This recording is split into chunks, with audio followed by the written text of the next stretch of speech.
ये है Qatar. Saudi अरब, Bahrain और यूएई के दरमियान वाक़े दुनिया का सबसे अमीर तरीन कंट्री। इतना अमीर कि इसकी पर कैपिटा इनकम है $1,28,000, जो कि अमेरिका, सिंगापुर और इवन पड़ोसी अरब ममालिक जैसे कि यूएई और सऊदी अरेबिया वगैरह से भी कहीं ज्यादा है। बड़ी बड़ी बिल्डिंग्स, शॉपिंग मॉल्स, महंगी गाड़ियाँ। इसीलिए कतर को मिडिल ईस्ट का वेगस भी कहा जाता है। लेकिन कतर हमेशा से ऐसा नहीं था। चंद साल पीछे चले जाएं तो कतर सिर्फ एक तपता हुआ सहरा था जिसमें गुर्बत, भूख और बोरियत के अलावा कुछ नहीं था। तो फिर ये इतनी बड़ी ट्रांसफॉर्मेशन कैसे हुई? जो देश सारे अरब कंट्रीज में से सबसे गरीब था, आज दुनिया का अमीर तरीन देश कैसे बन गया? इसके पीछे एक बहुत ही इंटरेस्टिंग कहानी है और ये कहानी बाकी सारे अरब कंट्रीज की कहानी से मुख्तलिफ है। इस वीडियो के एंड तक आप ये भी समझ चुके होंगे कि क्यों सऊदी अरब और यूएई कतर को पसंद नहीं करते और कैसे कतर आने वाले वक्त में भी अपने पड़ोसी अरब देशों के मुकाबले में ज्यादा खुशहाल और महफूज होगा। ये कहानी शुरू होती है 1916 में, जब कतर के अमीर अब्दुल्ला अस्सानी ने ब्रिटिश के साथ एक ट्रीटी साइन की, जिसके मुताबिक ब्रिटेन ने कतर को किसी भी जमीनी या समुद्री हमले की सूरत में डिफेंड करना होगा और कतर बदले में अगले 55 साल तक ब्रिटिश कॉलोनी का हिस्सा रहेगा और यहाँ से निकलने वाले हर नेचुरल रिसोर्स में ब्रिटेन का शेयर होगा। 1940 में कतर में सबसे पहली ऑयल फील्ड डिस्कवर हुई। 1960 तक कतर में तेल की खोज और जमीन से निकालने का काम उरूज पे था और कतर के हालात आहिस्ता आहिस्ता बदलना शुरू हो चुके थे, मगर अभी भी कोई बहुत ज्यादा तब्दीली नहीं आई थी। लेकिन फिर 1970 में शेल ऑयल कंपनी ने इस कंट्री का सबसे बड़ा खजाना दरियाफ्त कर लिया, नॉर्थ फील्ड, दुनिया की सबसे बड़ी नेचुरल गैस फील्ड। लेकिन उस जमाने में गैस कोई बहुत ज्यादा प्रॉफिटेबल नहीं थी और उसकी वजह ये थी कि गैस को सिर्फ पाइपलाइंस के जरिए ही दूसरी जगह भेजा जा सकता था और कतर गैस इस्तेमाल करने वाले देशों से इतना दूर था कि वहाँ तक पाइपलाइन पहुँचाना तकरीबन नामुमकिन था। इसी वजह से शेल कंपनी भी ये गैस फील्ड डिस्कवर करके भूल गई और ये डिस्कवरी ऑफिशियल डॉक्यूमेंट्स में ही दब गई। 1971 में कतर को ब्रिटेन से आजादी मिल गई और वो एक आजाद मुल्क बन गया। आजादी मिलने के बावजूद अगले 25 सालों में भी कतर के हालात कोई खास नहीं बदले। और फिर आया 1995, जब क्राउन प्रिंस हम्माद बिन खलीफा अस्सानी ने बगावत करके अपने ही बाप की हुकूमत का तख्ता उलट दिया और कतर का अमीर बन गया। नए अमीर का एक ही फोकस था और वो था गैस। हम्माद बिन खलीफा ये जानता था कि कतर की तकदीर सिर्फ गैस ही बदल सकती है, इसीलिए उसने एक बहुत ही रेयर टेक्नोलॉजी गैस लिक्विफिकेशन में इन्वेस्ट किया। लिक्विफिकेशन एक ऐसी टेक्नोलॉजी है जिसमें गैस को लिक्विड फॉर्म में कन्वर्ट किया जाता है ताकि उसे ऑयल की तरह शिप्स में दूसरे कंट्रीज तक पहुंचाया जा सके। इस सारे प्रोसेस में गैस को 161 डिग्री पे ठंडा रखना पड़ता है। इसी प्रोसेस पे कतर ने सारी इन्वेस्टमेंट कर दी और आज वो एलएनजी का सबसे बड़ा एक्सपोर्टर है। कतर से गैस इंपोर्ट करने वाले कंट्रीज में Japan, India, China, south Korea और स्पेन शामिल हैं। इस तरह बिलियंस ऑफ डॉलर्स कतर में आना शुरू हो गए। लेकिन कतर की तकदीर बदलने की इक्वेशन में ये तो एक सिर्फ छोटा सा हिस्सा था, क्योंकि नेचुरल रिसोर्सेज तो बहुत से कंट्रीज के पास होते हैं, उन्हें एक्सप्लॉइट भी बहुत से कंट्रीज कर लेते हैं, मगर असल मसला आता है उन रिसोर्सेज से आने वाले पैसे को सही इस्तेमाल करने का। वरना वेनेजुएला और अंगोला का अंजाम हमारे सामने है। यही वो जगह है जहाँ कतर बाकी तमाम कंट्रीज पे बाजी ले गया। कतर ने 2005 में कतर इन्वेस्टमेंट अथॉरिटी के नाम से एक कंपनी बनाई जिसका मकसद था तेल और गैस से आने वाले पैसे को पूरी दुनिया में इन्वेस्ट करना।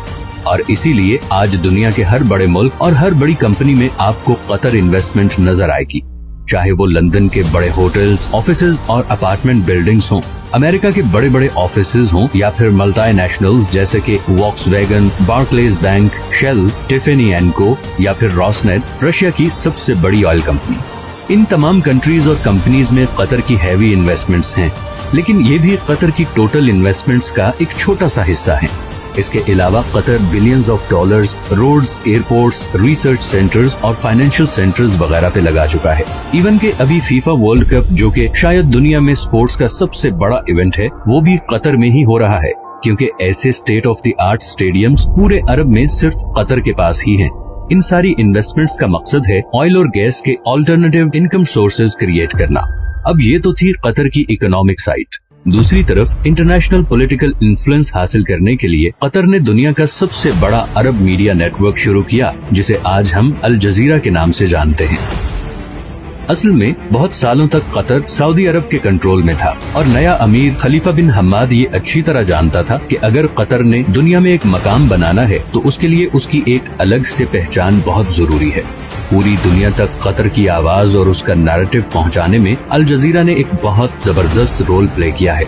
2010 की अरब स्प्रिंग के दौरान भी अल जजीरा वो वाहिद चैनल था जिसने प्रोटेस्ट को ऑन एयर किया था और इसकी वजह से सऊदी अरब और दूसरे कंट्रीज से इसे जबरदस्त क्रिटिसिज्म का सामना भी करना पड़ा। अल जजीरा का इन्फ्लुएंस इतना ज्यादा है कि 2017 में जब सब अरब कंट्रीज ने कतर का बाइकआउट किया था तो उसको खत्म करने के लिए जो सबसे पहली डिमांड रखी गई वो थी अल जजीरा को बैन करना। सऊदी अरब और यूएई में तो अल जजीरा 2017 से अब तक बैंड ही है। कतर का बाइकआउट एक मुकम्मल फेलियर था और इसकी सबसे पहली वजह तो ये थी कि सऊदी अरब को इस बाइकआउट में सारे अरब कंट्रीज की सपोर्ट हासिल नहीं थी। इवन कुवैत और ओमान भी इस बाइकआउट का हिस्सा नहीं बने। दूसरा, कतर के ईरान और तुर्की से भी बहुत अच्छे ताल्लुकात हैं, जिसकी वजह से गो के सऊदी अरब और यूएई कतर से काफी नाराज हैं, मगर इंटरनेशनली सारे कंट्रीज कतर को एक न्यूट्रल स्टेट समझते हैं और इसीलिए पूरी दुनिया में सिवाय 6 कंट्रीज के किसी ने भी इस बाइकआउट को सपोर्ट नहीं किया। कतर को गैस की वजह से एक और फ्यूचर एडवांटेज भी मिला है। ऑयल के बारे में तो बहुत से एक्सपर्ट्स कहते हैं कि 2030 नहीं तो मैक्सिमम 2040 तक वो इलेक्ट्रिसिटी से रिप्लेस हो जाएगा, मगर गैस के बारे में ऐसी कोई प्रेडिक्शन नहीं, बल्कि उल्टा गैस की डिमांड मुसलसल बढ़ती जा रही है। अभी रिसेंट रशियन यूक्रेन वॉर में रशिया की जानिब से गैस पाइपलाइन की ब्लॉकेज के बाद कतर गैस की डिमांड 10 गुना बढ़ गई है, क्योंकि अब यूरोपियन कंट्रीज भी गैस के लिए कतर से राबता कर रहे हैं और ये डील कतर को और अमीर बना देगी। 2022 में कतर की एनर्जी एक्सपोर्ट्स पहले ही $100 बिलियन क्रॉस कर चुकी हैं, तो कल को जब बाकी अरब कंट्रीज ऑयल रिप्लेस होने से परेशान होंगे, वहीं कतर को इस चेंज से कोई खास फर्क नहीं पड़ेगा। अब कतर में सब कुछ अच्छा भी नहीं है और रिसेंटली वहाँ पे लेबर क्लास की कंडीशन को लेकर काफी सवाल भी उठाए गए हैं, लेकिन स्टिल कतर बाकी अरब देशों के मुकाबले में काफी ओपन स्टेट है, जहाँ मीडिया की आजादी है, इकोनॉमिक कंडीशंस बेहतर हैं और फ्यूचर प्लानिंग भी होती है। आखिर में हम आते हैं उस खित्ते की तरफ जो कि शायद नेचुरल रिसोर्सेज से मालामाल है, मगर पॉलिटिकल डिफरेंसेस, करप्शन और रिलीजियस एक्सट्रीमिज्म की वजह से इस वक्त गुर्बत, भूख और बदअमनी का शिकार है। कतर की आबादी का 60% साउथ एशियंस हैं। इंडियंस, पाकिस्तानी, बांग्लादेशी और नेपाली कतरी पॉपुलेशन का सबसे बड़ा ग्रुप हैं। अपने देश और प्यारों से हजारों मील दूर दिन रात मेहनत करते ये लोग हर वक्त ख्वाब देखते हैं कि कब इनके अपने कंट्रीज इतने खुशहाल होंगे कि इन्हें 7 समुंदर पार इस जला देने वाली गर्मी से निजात मिले।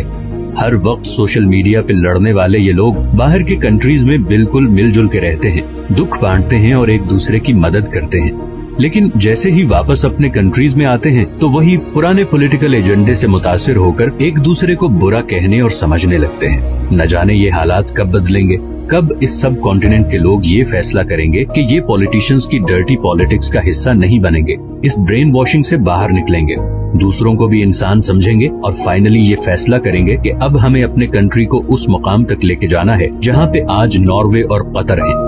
मैं उम्मीद करता हूँ कि आप लोग इस चैनल की वीडियोस को पसंद कर रहे हैं। अगर अभी तक आपने नॉर्वे पे वीडियो नहीं देखी तो वो भी जरूर देखें। ये हैं वो तमाम सोर्सेज जिनसे मैंने इस वीडियो के लिए कंसल्ट किया है। अगर आपको ये वीडियो भी पसंद आई है तो इसे लाइक और चैनल को सब्सक्राइब जरूर कर दें, क्योंकि मैंने अभी बहुत से इंटरेस्टिंग टॉपिक्स पे वीडियोस बनानी है, तो आपकी सपोर्ट